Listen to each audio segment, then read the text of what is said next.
Good evening, this is Akashvani Kohima. I am on alert. First, the headlines. NSCW Chairperson Nginyeih Konyak says disadvantaged individuals have been vulnerable to exploitation and trafficking. Delegation of Opposition MPs calls on Manipur Governor, seeks special attention to prevailing law and order situation and ethnic conflict. NDPP says Chief Minister Neiphiu Rio has been vocal about prevailing situation in Manipur, rebuffs local daily report as misleading. Prime Minister Narendra Modi says campaign will be launched to honor martyred men and women. Now the news in detail. World Day Against Trafficking in Persons were commemorated today at the Nagaland Police Headquarters, Kohima, under the theme Reach Every Victim of Trafficking, Leave No One Behind.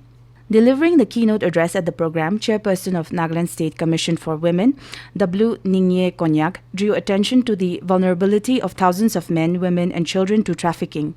Konyak said the most marginalized sections of society often become the primary targets of trafficking. She said that even in Nagaland, disadvantaged individuals, including children and females, have been vulnerable to exploitation and trafficking for ages. Highlighting Nagaland's specific challenges, Konyak said females are the primary targets for human trafficking or sex trafficking within the state.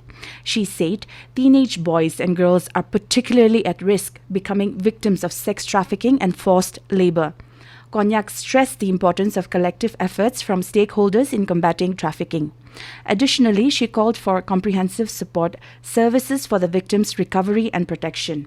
A delegation of 20 opposition MPs led by Adhir Ranjan Chaudhary of Indian National Congress called on Manipur Governor Anasuya Uike at Raj Bhavan today and apprised the governor of the prevailing situation in Manipur. The delegation, which arrived in Imphal yesterday, visited various relief camps located in Churachandpur, Bishnupur and Imphal West District yesterday. The team concluded their two-day visit to Manipur today.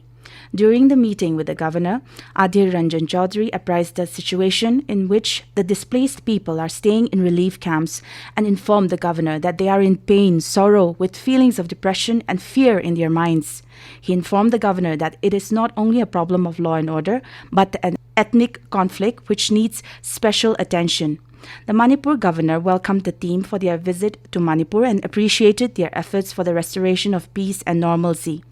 The governor informed them that she is fully aware of the problem faced by the people and both the central and state governments are making relentless efforts to contain the situation and bring peace and normalcy at the earliest.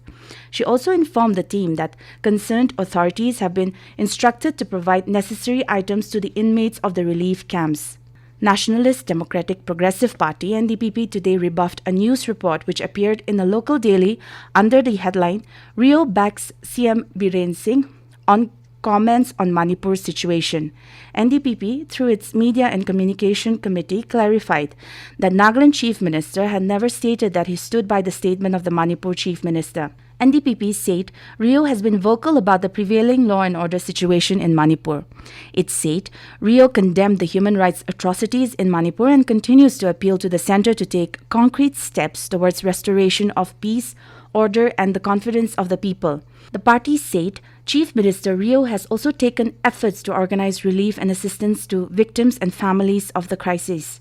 Meanwhile, NDPP reiterated its deep concern for the humanitarian crisis that continues in Manipur and agrees with Prime Minister Narendra Modi that the entire country has been shamed. NDPP also expressed readiness to extend any assistance that may be required for restoration of order and peace in Manipur at the earliest.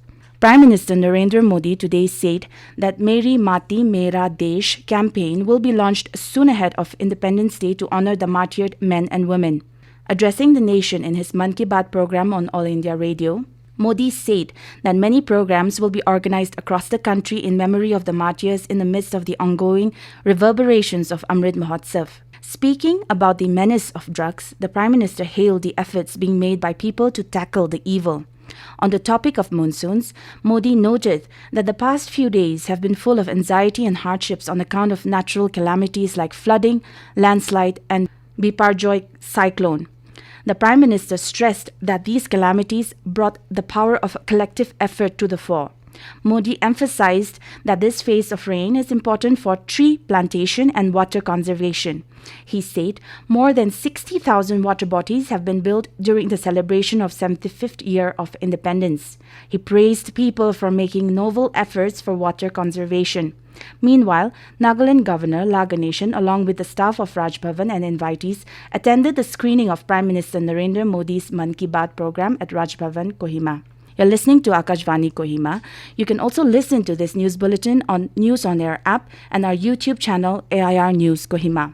Nagaland Governor La Ganeshan and Chief Minister Neiphiu Rio have extended warm greetings to the Chang brothers and sisters on the occasion of Nginyeih Festival.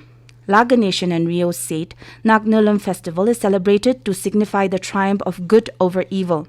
La Ganeshan said the festival also coincides with the first harvest season of the year and hence it is also celebrated a harvest festival. Governor La Ganeshan expressed hope that this festival will usher in peace and oneness among fellow men. Chief Minister Neiphiu Rio hoped that the festival is observed in true spirit, fostering unity and goodwill. Lok Sabha Speaker Om Birla inaugurated Assam's new Legislative Assembly building in Guwahati today.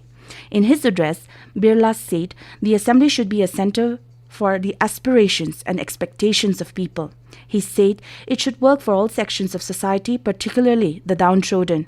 Birla said elected public representatives need to spend more time inside the house, which should work for justice, equality and constitutional rights of the people. Chief Minister of Assam, Himanta Biswa Sarma, informed that the new assembly has been developed with all modern amenities. It is located in the heart of Guwahati.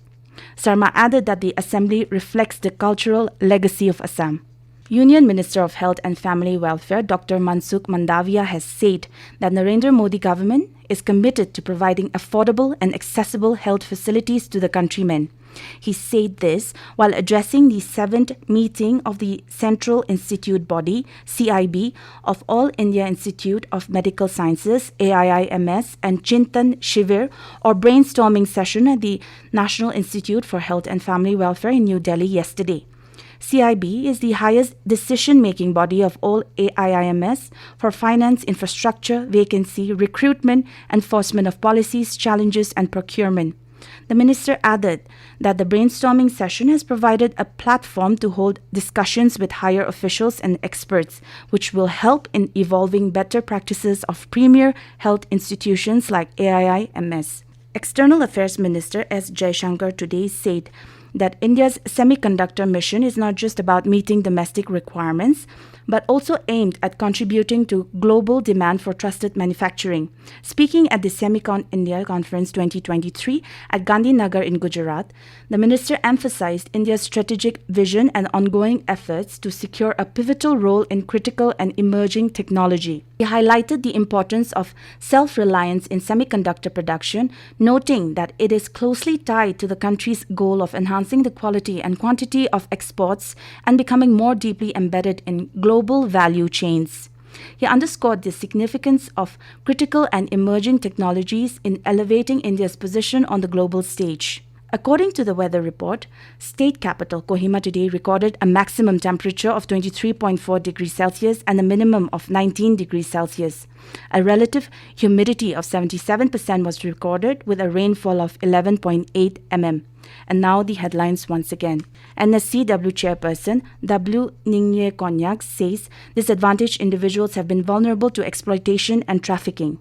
Delegation of Opposition MPs calls on Manipur Governor. Seeks special attention to prevailing law and order situation and ethnic conflict. NDPP says Chief Minister Neiphiu Rio has been vocal about prevailing situation in Manipur. Rebuffs local daily report as misleading. Prime Minister Narendra Modi says campaign will be launched to honor martyred men and women. That is all we have in this evening news bulletin. Have a pleasant night.